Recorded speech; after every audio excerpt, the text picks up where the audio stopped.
Welcome to College Hoops Under the Radar by OSG Sports. Here's your host, the online sports guys.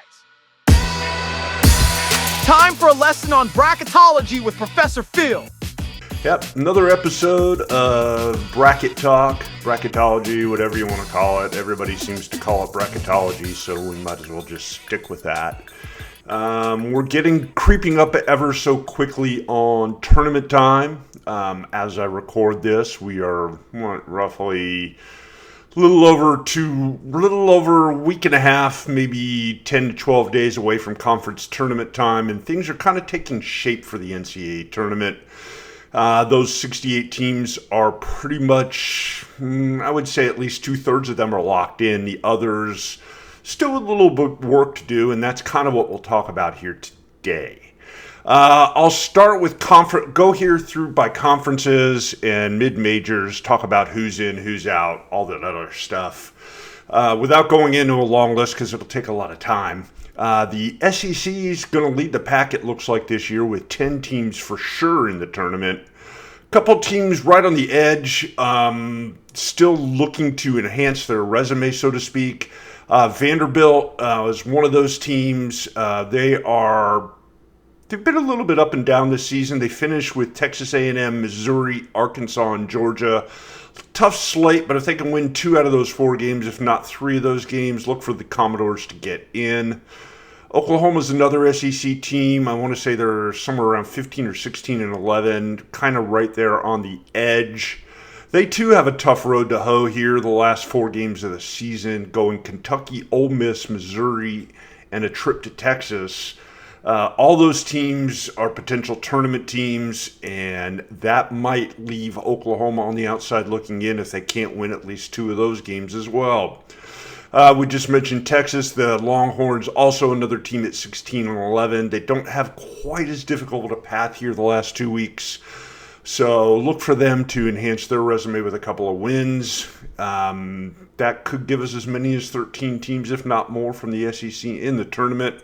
I know a lot of the bracketology online has said UGA is still in. I don't think so. The Georgia Bulldogs have lost, I want to say, 6 out of their last 8 games. They've really struggled every time they've come up against a top-ranked team. They've lost this past weekend to number 2 Auburn in a game they never had the lead in. Don't see that happening, but I guess I could be wrong. Your next conference, the Big Ten, they've got 7 teams plus likely Illinois making it into the big dance. All those teams, again, take a long time to list them all, so we won't go into that. The only teams really kind of on the bubble for them are Nebraska, who's 17 and 10 entering the last 2 weeks, and they need to win at least 2 games going in here. They've got 2 tough games to finish up, Michigan and Ohio State. Michigan's for sure in. Ohio State's one of those teams that are listed as kind of could go either way. Maybe they get in with their record. They've lost 12 games this season, but I just don't see it. Again, I'm not somebody who does this full time. I just do this as a side job, so I could be wrong. The Big 12, you're looking at 6 teams plus the Baylor Bears, who technically haven't sewn up a bid, but they're looking pretty good. The only real team in question here are the West Virginia Mountaineers. They enter the last 2 weeks of the season 16 and 11 and have a chance to enhance their resume, run the table, and they likely too would be in. Moving on, the once mighty ACC, and I emphasize the once mighty, they were the dominant conference in college basketball, really up until last season or 2. They're looking at 3 teams definitely in. Several teams kind of on the edge. SMU being one of those teams. The SMU's 20 and 7 going into the last 2 weeks. They could easily run the table. They don't have any challenging game. Well, I shouldn't say challenging games. They don't have any games that they should lose going into the last 2 weeks of the season.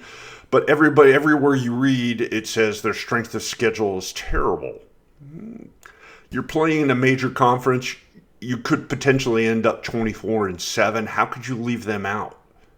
Wait, it's the NCAA. Sorry, I just answered my own question. Another team kind of in that same boat, the Wake Forest Demon Deacons. They are 19-8 going into the last 2 weeks of the season. They've still got a game against Duke, so they may not win that game. But even if they win 3 of those next 4, you're talking about a team that's 22-9. That alone should be enough most years to get you into the NCAA tournament. I don't know if this is going to be one of those years because it sounds like, as sour as everybody's been on the ACC, they're not really counting a lot of those ACC wins as quality wins.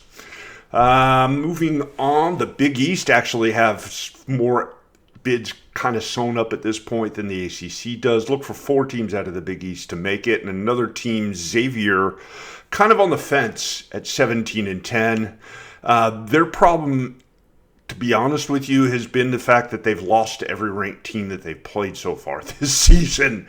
And the NCAA committee generally doesn't look very well on that. But that being said, you win your last 4 games, you're 21-10. It's kind of hard to overlook that. Look for the Mountain Musketeers to at least have a chance. I say they get in. What say you? Other teams, we'll go through our mid-majors here. There's some interesting teams here, including St. Mary's at 25-4, which is a fantastic record. They have the potential to end up with arguably the best record of all the teams in the NCAA this season.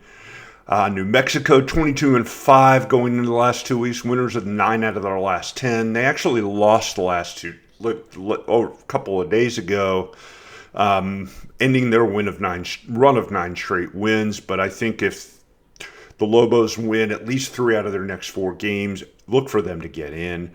Gonzaga, another mid-major team with a great reputation.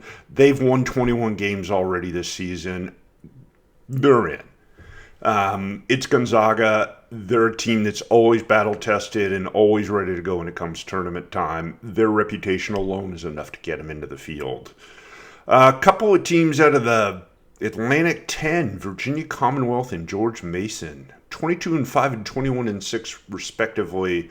They're tied for the league in the Atlantic 10. Right now, depending on who you look at, they've got one in, the other out. Why can't we have both of them? They both have great records. They both play good basketball. Just because they haven't played the highly publicized teams doesn't mean they're good teams.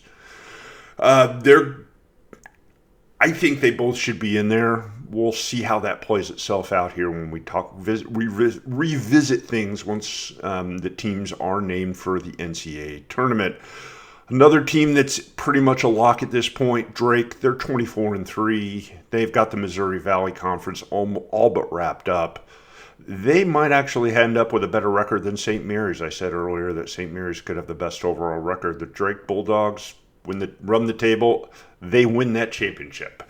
Another team that could sneak their way in, San Diego State. San Diego State's 18-7. Their big challenge, they play New Mexico this week. Win that game, and I think they're in. Be competitive in that game, lose by 3 or 5 points. I think it still looks good on them.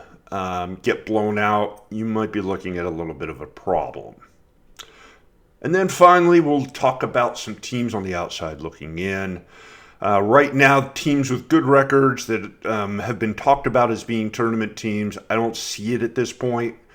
That would be Boise State, Pittsburgh, University of Georgia, North Carolina, believe it or not, Indiana, and Arkansas. All of those teams with some pedigree, but not that great a record and have been struggling down the stretch. Arkansas could sneak in. I wouldn't be surprised to see Pittsburgh make it, but the other 4 teams, come again soon. Try again, maybe next year. And that, guys, wraps up our look at where things stand just 2 weeks out before the March Madness of NCAA basketball tournaments begin. It starts with conference championships on the weekend of the 9th, and the weekend after that, we go to the big one, the big dance. In the upcoming weeks, we will talk about teams down the home stretch with a week to go, where they're going to be.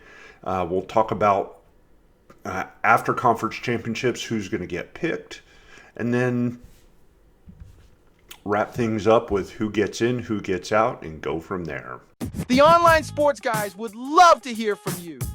Check out our X page, formerly known as Twitter for a Rant. Comment, or whatever's on your mind about college basketball,